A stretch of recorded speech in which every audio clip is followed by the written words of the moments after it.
बंधु सादर अभिवादन।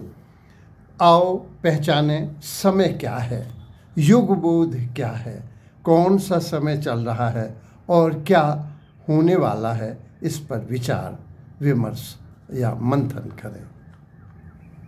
एक संस्कृत का श्लोक आया है जिसमें कह काला कानि मित्राणि को देशा कह व्यय गम्यो कस्यास कचमेव शक्ति ऋतु चिंतित मोहर मोहर, अर्थात कौन सा काल चल रहा है इसका बार बार चिंतन करना चाहिए। एक कहावत भी थी जिसमें पढ़े फारसी बेचे तेल, जिन्हें समय का ज्ञान नहीं होता उनकी विद्या भी बेकार हो जाती है। और समय बहुत बलवान है, क्योंकि मानुष बलि नहीं होत है, कहा गया है मानुष बलि नहीं होत है, होत समय बलवान, भीलन लूटी गोपिका वही अर्जुन वही पान।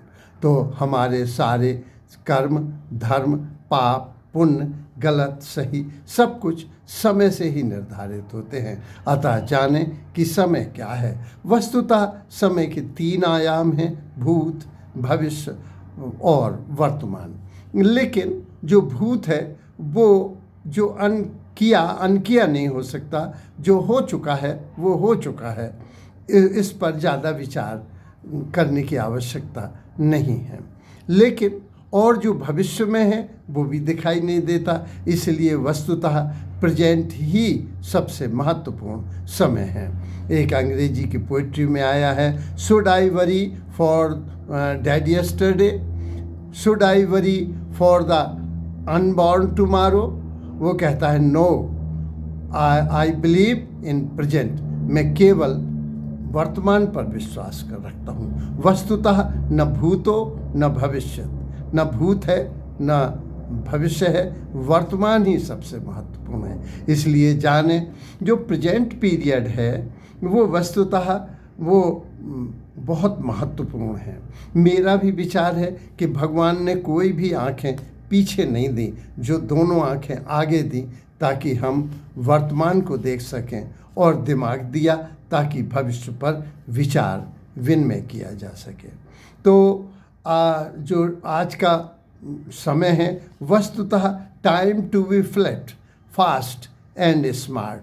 वस्तुतः रोशन पुरी ने, जो MD हैं एग्जीक्यूटिव, इन्होंने बहुत अच्छा एक लेख प्रेजेंट किया है कि वर्तमान समय बहुत सरल सत्य और सीधा साफ और स्मार्ट लोगों का है। तो वो आगे लिखते हैं कि आज की अस्थिर दुनिया में सदियों में होने वाले परिवर्तन आज दशकों में हो रहे हैं निस्संदेह है, और आगत में दशकों में होने वाले परिवर्तन दिनों में हुआ करेंगे, क्योंकि रोबोट और AI का पीरियड बहुत जल्दी आने वाला है। और इस रोबोट और AI के संयुक्त शरीर और दिमाग से आगत वर्षों में भारी परिवर्तन होंगे। शिक्षा में, स्वास्थ्य में, सुरक्षा में, व्यवसाय में बहुत भारी परिवर्तन। हमारे कॉलेज, हॉस्पिटल, सुरक्षा सेनाओं में इसमें बहुत परिवर्तन आएगा। हमारे तकनीकी में बहुत परिवर्तन आएगा, और वस्तुतः जो तकनीकी में देश आगे होंगे वे ही आगे माने। इतिहास भी इस बात का उदाहरण है कि जब तलवार और तोपों में युद्ध हुआ तो नई तकनीकी वाले तोपों वाले लोग जीत गए। जब तलवार में और तोपों में के साथ बंदूकें आ गईं तो बंदूकों वाले लोग जीत गए। तो आज जो तकनीकी कौशल में आगे हैं निस्संदेह वे विजेत रहेंगे। इजराइल इसका उदाहरण है। आज की अस्थिर दुनिया में जो परिवर्तन है बहुत तेज गति से हो रहे हैं। आज अगर हम इस समय भारतवर्ष अपने तकनीकी जो IT सेक्टर है उसमें काफ़ी उन्नति की, तो इसी संदर्भ में आज विचार विमर्श किया जाता है। आज की दुनिया में जो बड़ी कंपनियां हैं उनके संगठन, प्रारूप और आकार सिकुड़ रहा है। फॉर्च्यून कंपनी के 500 से ज़्यादा इकाइयां थीं जो आज विगत 30 वर्षों में घट के 50% से कम रह गई हैं। इस तरह हम देखते हैं कि कंपनियों का आकार और छोटी कंपनियों का तो अस्तित्व ही समाप्त हो जाएगा, और आज हो भी रहा है। जो मंजे हुए खिलाड़ी अर्थात जो तकनीकी कौशल में जो संगठन और जो व्यक्ति और जो लोग, जो देश हैं, उनका अस्तित्व भी उनके अस्तित्व की गारंटी भी भविष्य में नहीं ली जा सकती, क्योंकि जो भविष्य है, अगर हम विचार करें इनकी जो कंपनियां हैं, जो रूप रंग है, जबकि इंफ्रास्ट्रक्चर में ज़्यादा परिवर्तन नहीं आएगा। आज हमारी सड़कें, फ्लाईओवर या एरोड्रम वैसे ही हैं जैसे पश्चिम के देशों के हैं, लेकिन तकनीकी कौशल में अंतर आ रहा है एआई की वजह से और रोबोट की वजह से। तो हम जानें कि भविष्य में के लिए हमें कैसे तैयार होना है। जो संगठनात्मक संरचनाएं हैं, उनका प्रारूप आज से पूर्णतः भिन्न होगा। पारंपरिक जो हायरार्की है, पदानुक्रम है, उसमें काफ़ी परिवर्तन होगा। गुणवत्ता और कार्यक्षमता को ही महत्व दिया जाएगा। कंपनियों के कार्यालय और संरचना बड़ी सरल और सुव्यवस्थित होगी। प्रक्रियाएं बहुत सरल हो जाएंगी एआई की वजह से, क्योंकि एआई तो वस्तुतः दिमाग है। एआई की वजह से सफ़ेद कॉलर जॉब जो हैं भी घट जाएंगे। जैसे आईटी सेक्टर में ही परिवर्तन आएगा, तो उसी तरह से रोबोट जो देह है वस्तुतः, और ये रोबोट और एआई मिलके जो बनाते हैं, उससे नीले कॉलर वाले जॉब बहुत प्रभावित होंगे। जो प्रभावित होंगे वो doctor, professor, engineers, IT sector के लोग बहुत प्रभावित होंगे। सरकारी नौकरियां बहुत प्रभावित होंगी।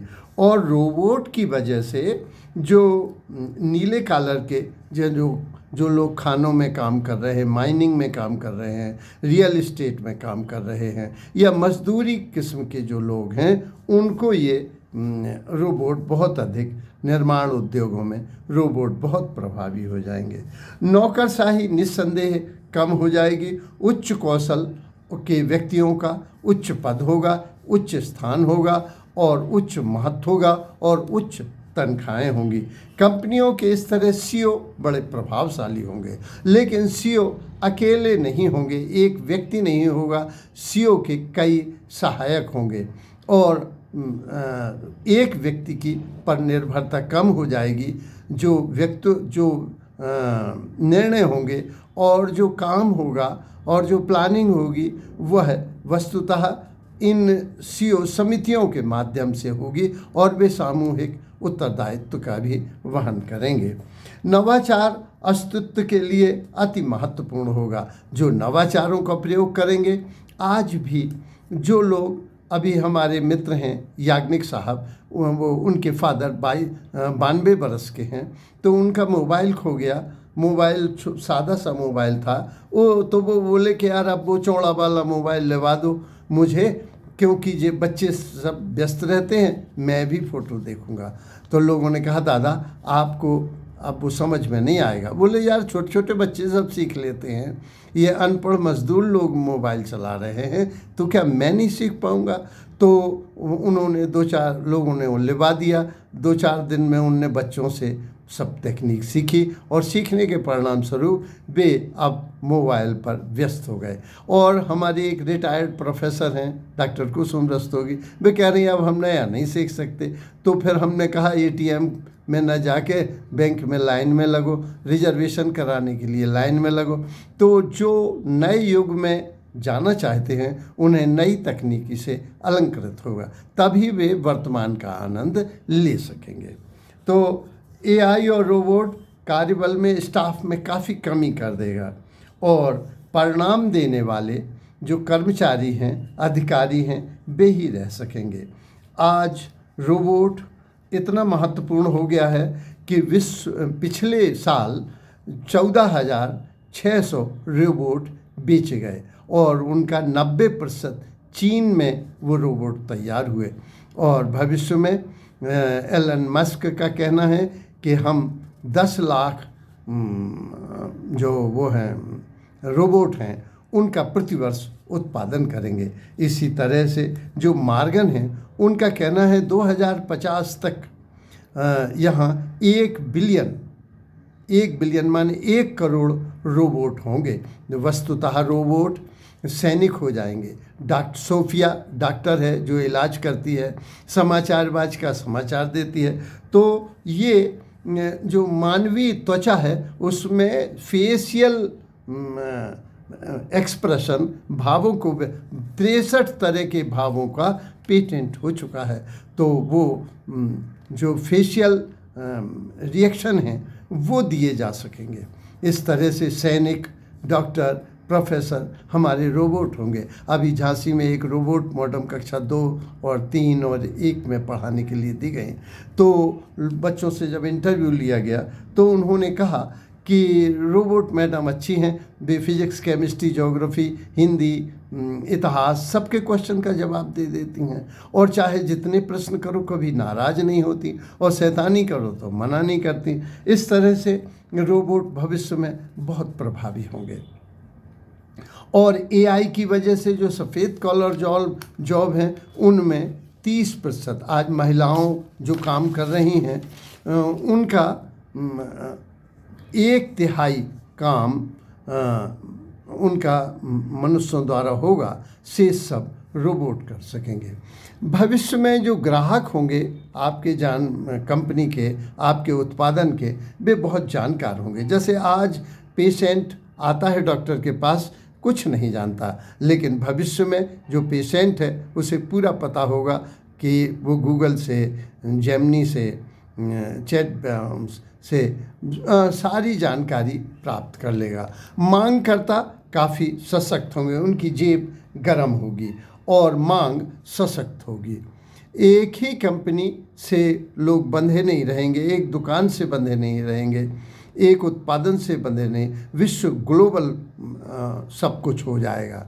सूचना क्रांति के कारण जो झूठे विज्ञापन हैं या झूठे दावेदार हैं या खराब प्रदर्शनकारी हैं उनकी प्रतिष्ठा बहुत जल्दी खराब हो जाएगी कि सूचना क्रांति के कारण उनका प्रचार प्रसार हो जाएगा। एक भी नकारात्मक प्रभाव उनकी प्रतिष्ठा को तत्काल गिरा देगा। ग्राहक की संतुष्टि को बहुत अधिक प्राथमिकता मिलेगी।